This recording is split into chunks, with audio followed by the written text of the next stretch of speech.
Bienvenue sur I Love Séance Critique Cinéma. Alors oui, j'ai enfin regardé Deadpool, le film le plus attendu au mois de février. Deadpool, film sorti le 10 février 2016, réalisé par Tim Miller, un film américain et canadien. Alors moi, je ne connaissais pas l'univers des X-Men avant de voir Deadpool, mais avant de commencer la critique sur le film Deadpool, on va s'attarder sur les œuvres du réalisateur Tim Miller, avant de faire le film déjà culte et grandiose Deadpool. Il a fait partie de l'équipe technique du film Scott Pilgrim, et dans l'avenir, il doit réaliser les films Gravel et Artemis. Projet qui sera peut-être fait un jour, mais vu le futur carton du film Deadpool, je pense qu'il va rempiler pour un second opus. Alors en tout cas, je pense que c'est un futur grand réalisateur qui nous attend. Déjà avec le premier Deadpool, ça promet vraiment du lourd pour la suite. Alors, je vais vous citer un petit peu la critique de ce que j'en ai pensé, mon ressenti.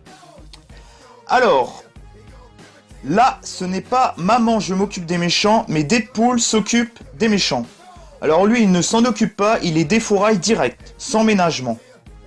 La mention interdit aux moins de 12 ans, je trouve qu'elle est vraiment très adéquate pour ce film.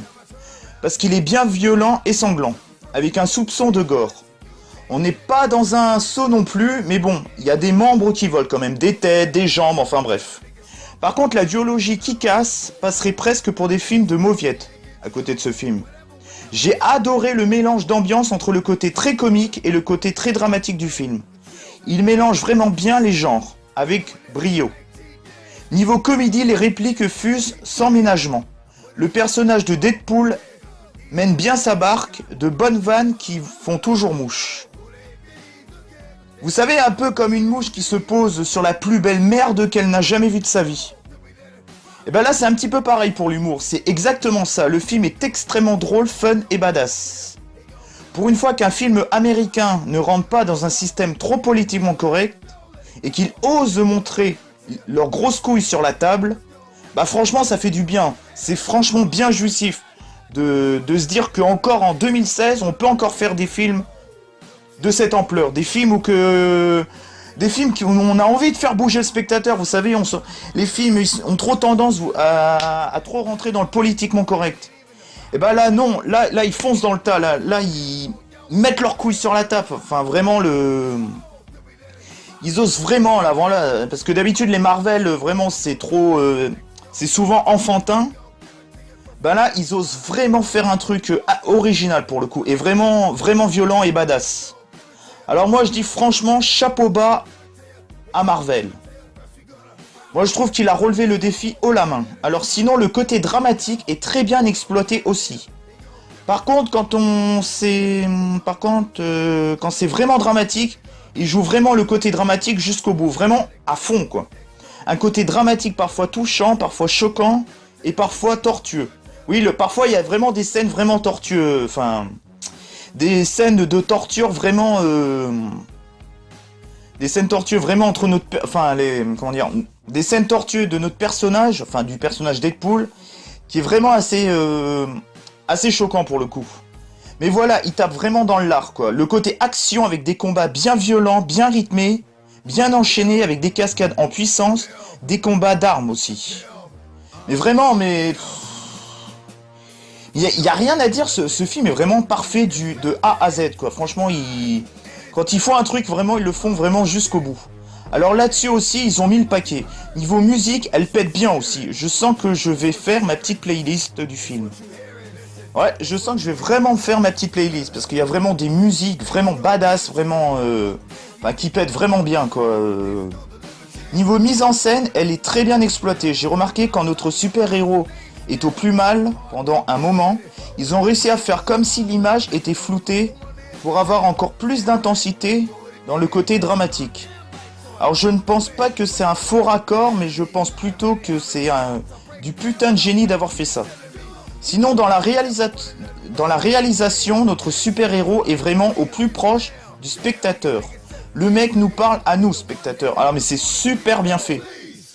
Je vous jure que même dans les postes génériques, il fait vraiment des trucs il s'adresse vraiment à nous, chers spectateurs. Mais vraiment, j'adore les films quand ils font ça. C'est vraiment ce genre de film que j'adore. Enfin, ce genre de réalisation que j'adore, quoi. Franchement, il fait référence à plein de codes de films. Avec, entre autres, bon, je vais pas faire un mini spoil. Entre autres, avec le film 127 heures. Quand il fait référence à 127 heures à un moment donné. Alors j'adore quand les personnages parlent directement à nous, spectateurs. En plus, quand on suit notre personnage, j'aime comment le film est mélangé dans le temps. Un excellent moyen pour avoir le passé de notre super-héros ou de notre anti-héros. Ça dépend ça dépend à quel moment on se place, ça dépend comment on se place en fait. En tout cas, un film très bien jouissif, bien divertissant. Ce film est fait très intelligemment. Le scénario est vraiment canon pour le coup. Toute la dramaturgie autour de notre personnage est vraiment incroyable. Ses coéquipiers sont géniaux aussi. Sinon, nous avons une grosse romance ultra bien exploitée, très sexy, très touchante aussi. Il y a vraiment des scènes de cul qui sont vraiment pas mal. Bon, c'est pas non plus Love de Gaspard Noé, mais c'est vraiment c'est vraiment assez explicite pour du Marvel. Enfin, surtout pour du Marvel, qui reste quand même assez en retrait. C'est vraiment généralement Marvel est vraiment très en retrait sur tout ce qui est niveau du cul, quoi. Franchement. Après, un truc qui m'a fait marrer, il y a un personnage, elle est tout le temps avec son allumette. Je pense que c'est parce qu'elle a arrêté de fumer. Ça m'a fait vachement marrer parce que vous savez que Marvel a interdit aux personnages de fumer dans les films. À cause des lois, vous savez, les lois à la con pour éviter de fumer, pour éviter d'inciter les gens à fumer. Enfin, je trouve ça d'une connerie. Et ben même ça, même le fait que le personnage a une allumette, vous savez, une allumette sur le coin de la bouche, et ben même ce petit détail, et ben franchement, même ce petit détail insignifiant, il marche super bien. Je voulais le signaler, mais vraiment, ça, vous verrez, ça fonctionne vraiment bien. C'est tout con à dire, mais ça fonctionne vraiment bien, pour le coup. Alors oui, certains personnages ne sont pas assez développés.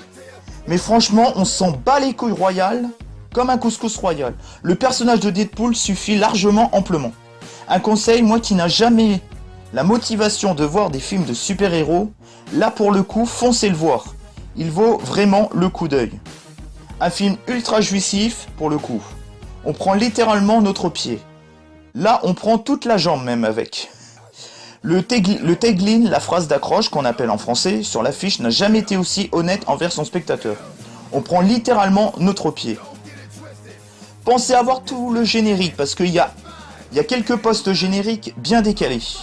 Pour un budget de 58 millions de dollars, les cascades et les effets spéciaux sont vraiment top canon. Non mais vraiment, c'est vraiment avec des ralentis, une mise en scène mais qui déboîte, mais... Enfin, j'ai rarement vu ça dans un film de super-héros, franchement. Moi je dis chapeau bas Marvel, parce que franchement, surtout au réalisateur, parce que... Il a vraiment fait du bon boulot. Alors niveau casting, il y a Ryan Reynolds, rôle. Là, il fait le rôle de Deadpool, mais aussi quand il a pas son costume, il a le rôle de Wade Wilson. Alors quand il n'est pas costumé, il est juste exceptionnel. Et il est aussi plus psychologique, il est un peu plus sérieux, on dirait que... Il est plus sérieux et touchant dans son interprétation. Et quand il devient Deadpool, il est plus badass et plus drôle aussi. On dirait que ce masque lui fait changer totalement d'identité dans sa façon d'être. Alors comme si qu'il changeait de personnalité. J'aime bien la transition des deux, mais vraiment, je trouve que la transition des deux entre le personnage de Deadpool et le personnage de Wade Wilson fonctionne vraiment à merveille. À Marvel. Ah ça c'est vraiment un lapsus de merde. Alors ensuite on a Morena Baccarin. Alors c'est le rôle Vanessa. Le rôle de Vanessa Karlitz. Alors cette actrice elle est sublime, elle joue remarquablement bien. Elle est citée comme le personnage de Copycat. Alors le personnage de Copycat dans le comics, elle a des super pouvoirs. Mais là, bizarrement, dans celui-là, elle en a pas. C'est pas un spoiler, c'est juste pour vous dire qu'elle en a pas. Alors c'est pour pas que vous attendiez quelque chose, mais en fait ça y est pas quoi. Alors ensuite on a l'acteur Ed Skrein. Alors c'est le rôle Ajax. Alors le nom de Ajax, bah franchement, ils ont fait des vannes là-dessus, mais c'est franchement vachement bien fait, quoi. Alors c'est pas le personnage qui m'a le plus emballé, mais je reconnais qu'il joue plutôt bien. Ouais, il joue un rôle de méchant, hein. C'est pas celui-là qui m'a le plus emballé, mais bon, on passe, quoi. Enfin, il est correct, quoi, on va dire. Ensuite, on a Gina Carano, le rôle Angel Dust. Je l'ai bien aimé, une fille assez badass, mais elle a dû prendre du poids pour jouer ce rôle. Parce que sur Google, elle est plus mince. Ouais, j'ai googlisé cette actrice. Et bah franchement, je pense qu'elle a vraiment pris du poids. Parce que là, pour le coup, elle a dû prendre au moins, je sais pas, pour le rôle, elle a vraiment dû prendre une quinzaine de kilos, quoi. Ensuite, on a Brianna Hildebrand. Alors, c'est le rôle de Ellie Phimister. Ou alors, Negasonic Teenage.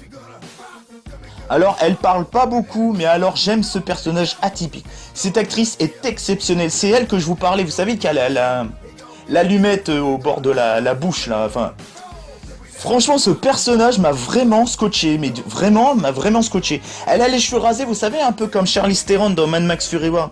Mais sauf que pour elle, ça marche vraiment bien. Alors que pour Charlize Theron, ça faisait mais juste ridicule. Et j'en suis déjà à 11 minutes 20 d'enregistrement. Bah dis donc, ça passe vraiment vite, hein.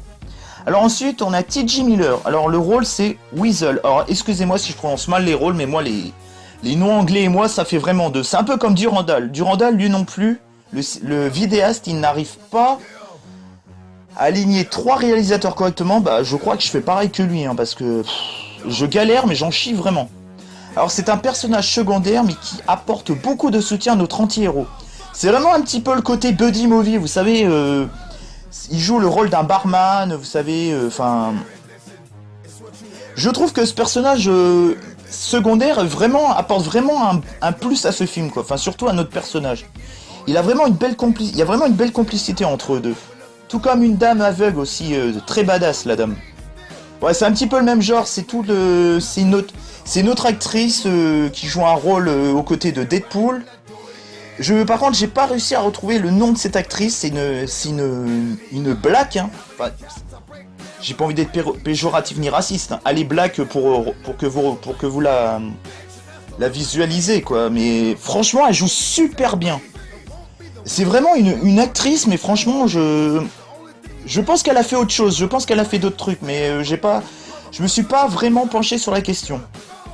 Alors pour finir, j'ai bien aimé le personnage de Piotr Rasputin.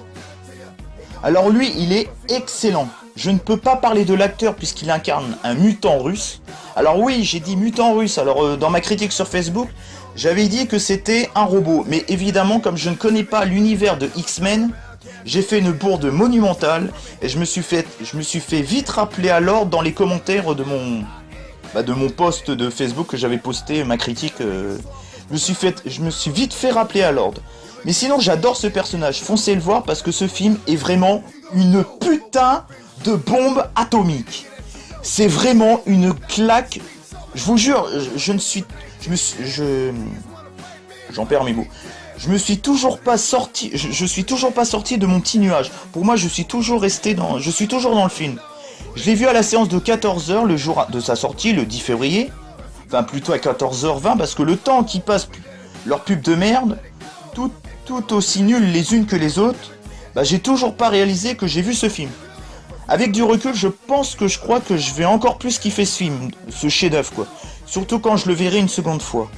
Marvel a vraiment fait un putain de travail avec un réalisateur qui maîtrise vraiment bien le sujet. Je pense que...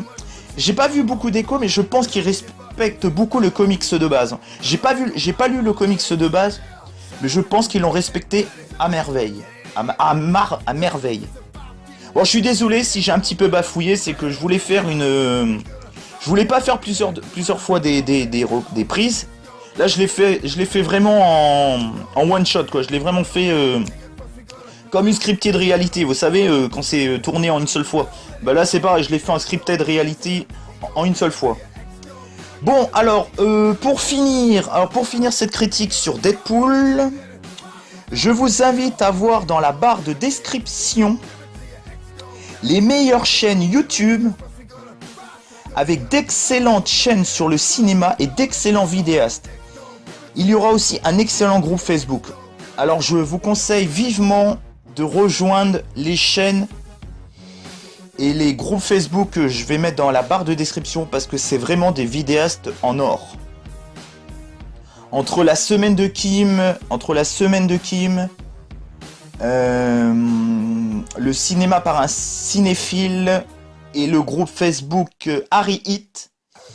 Lui c'est plus, enfin le groupe c'est plus un groupe sur le cinéma. Fait pas forcément de vidéos, mais je vous jure que c'est vraiment un excellent groupe Facebook. Bon. Et bien sur ce, on se retrouve très vite pour une prochaine critique. Alors la prochaine fois, j'essaierai peut-être de faire moins de one shot et de faire plusieurs prises parce que là, bon, j'ai un peu bafouillé, je suis vraiment désolé. Mais là, j'avais pas vraiment le temps et je l'ai fait vraiment en one shot, comme une scriptée réalité qui serait tournée en une seule fois. Bon bah, je vous souhaite de voir des films parce que c'est très bien d'aller voir des films. Allez, encore un petit clin d'œil au groupe Cinéma par un cinéphile. Excellent vidéaste, excellente chaîne. Avec la semaine de Kim qui est aussi très excellente. Bon, je vous laisse. Portez-vous bien, allez voir des films. Ciao. Everything is fine as long as you are mine. As long as you are mine. Oh yeah. Everything is good. The little flaws are understood to be good.